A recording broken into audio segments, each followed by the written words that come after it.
It's 2020, and I've made it a mission to make this a year of learning. Happy New Year! Personally, I've set out to sharpen my tools in entrepreneurship, business, and most importantly, After Effects.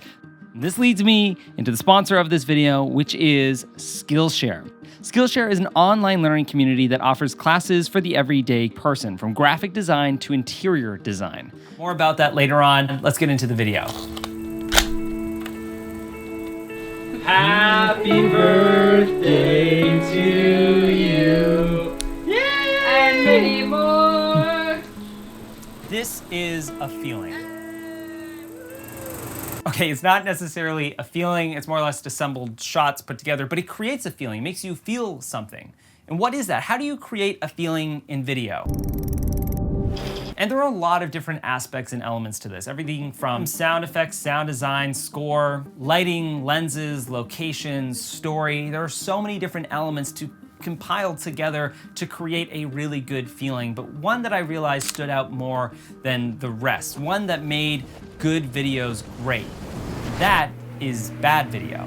Bad video creates great feelings. There's been a huge stylistic surge that I've seen in the marketing of different brands. Everything from sports commercials to cell phone commercials to just trendy hipster style ads that I don't really even know what they're advertising, but it's like a huge thing. And that is the implementation of gritty, raw footage. Soon 1,000 flickering Chinese lanterns. Sort of like that 4:3 grainy aspect ratio thing, and they'll kind of cut in and out and in between this sort of stuff. This is the first time I've used this new tape. And for the longest time, I was such a huge fan of it, so much that I actually started putting that style in my own videos. And a lot of you might go, oh, well, it's like a stylish thing, or it's an overused filter that people put in their videos, but it does something. It does create a feeling. It makes us feel good. You put that with some sort of orchestraical symphony behind it, and for some reason, it does something to my brain, and I go, oh, wow, what are you doing? What are you doing to my head? This is awesome. I like it. Space is not just a destination. It changes you forever. And I do believe it has to do with some sort of primal instincts in our brain, which I'll talk about in a little bit. But to share this example a little bit further, I'm gonna show you a sequence of shots. Now, these 3 shots are all in 4K. They're nice high-res beauty shots that I took on a trip. Now, while they're really good and nice and amazing, they feel like they're lacking something. And now what I'm gonna do with those shots, or at least one of them, is break it down a little bit. Add a 4:3 aspect ratio, a little bit of grain, and play around with the framing. And just by breaking down that one shot just a little bit, look how the sequence plays out now. And again, this might feel a little bit too trendy and too stylistic, but it actually does something. It does create some sort of feeling. And for those of you who like this feeling like I do, there is a reason for this. And that reason is nostalgia. I'm saying hello to your TV screen or this screen right here. As viewers, as audience members, as human beings, we are nostalgia addicts. Or at least I am. I am like, I think I'm out of all my friends and family, like I'm the one who loves going through the old photos and old videos and all of that stuff. It's just like a trigger straight to my heart. If I want to feel good, I'll just go on like Facebook memories and look at like old photos from Zach from 2010. How embarrassing is that? That's a really embarrassing photo. We're not looking at that again. And what made me really realize this wasn't scrolling through old Facebook photos. It was actually what I did at Christmas. You see, for Christmas, I actually got a bunch of old high 8 tapes converted. These are from like 20 years ago. Nice. Merry Christmas. Merry Christmas, Cam. See how my teeth are?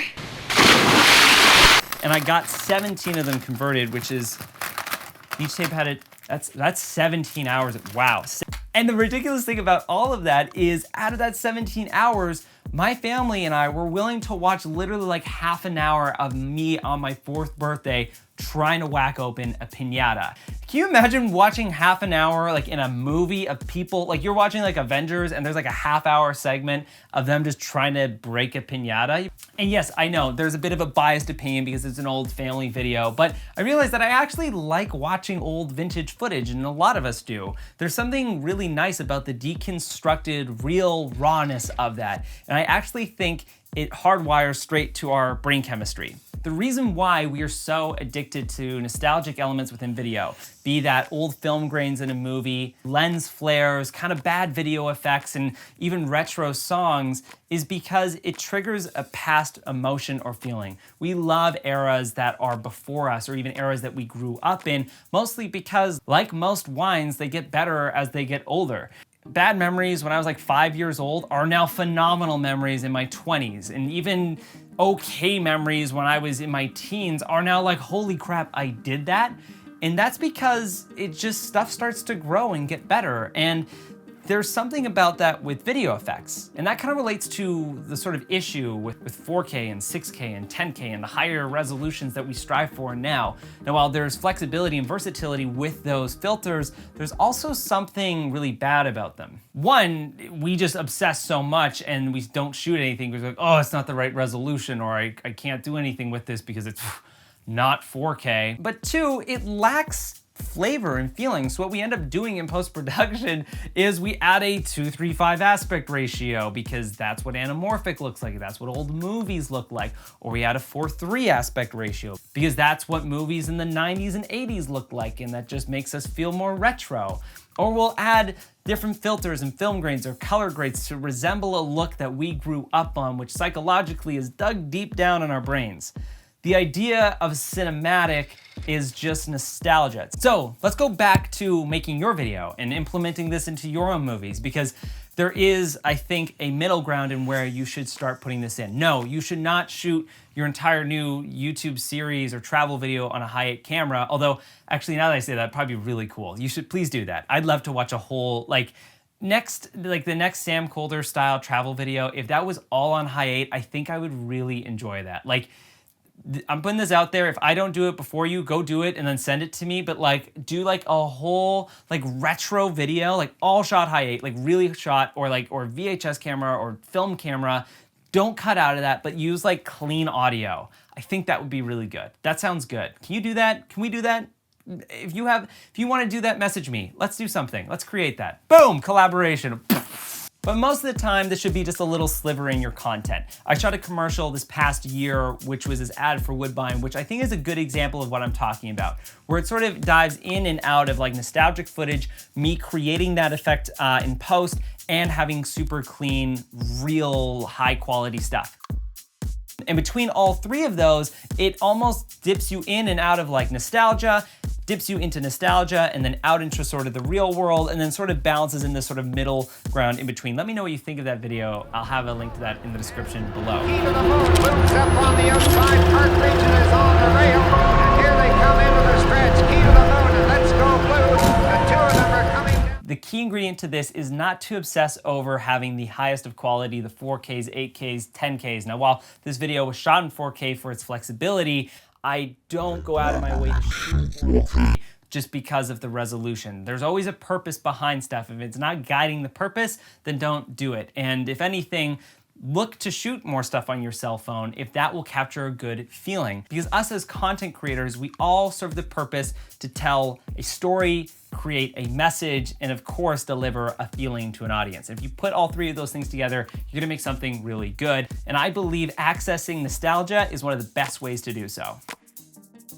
And if you're looking for a video to start implementing some nostalgic elements, I'd recommend testing it with a travel video. And personally, I've been learning on how to brush up on my travel videography skills through a course on Skillshare that I think you guys would really dig as well. And it's taught by a filmmaker who has definitely walked the walk when it comes to making dynamic Vimeo staff pick travel videos. And he breaks this all down in 15 lessons, talking about the power of post-production, tips of shooting, finding inspiration, developing story, editing footage, color grading with DaVinci Resolve, optimizing for social media, and so much more. So if you guys are wanting to brush up on those travel skills and implement nostalgia into your videos, I recommend taking a look at Skillshare. And if you hit the link in the description below, you get a 2-month free trial period. And then after that, it's just a $10 annual fee. So let's make 2020 the year. Let's brush up on our skill skis and check out Skillshare. But that's it, guys. Thank you so much for watching. If you guys are interested in more of the stuff that I do in filmmaking, there's Instagram, like the video, you can subscribe, you can do whatever you want because it's 2020 and you should do your thing and I'll do my thing, but I'm gonna keep editing this video because it has to be exported today. Goodbye.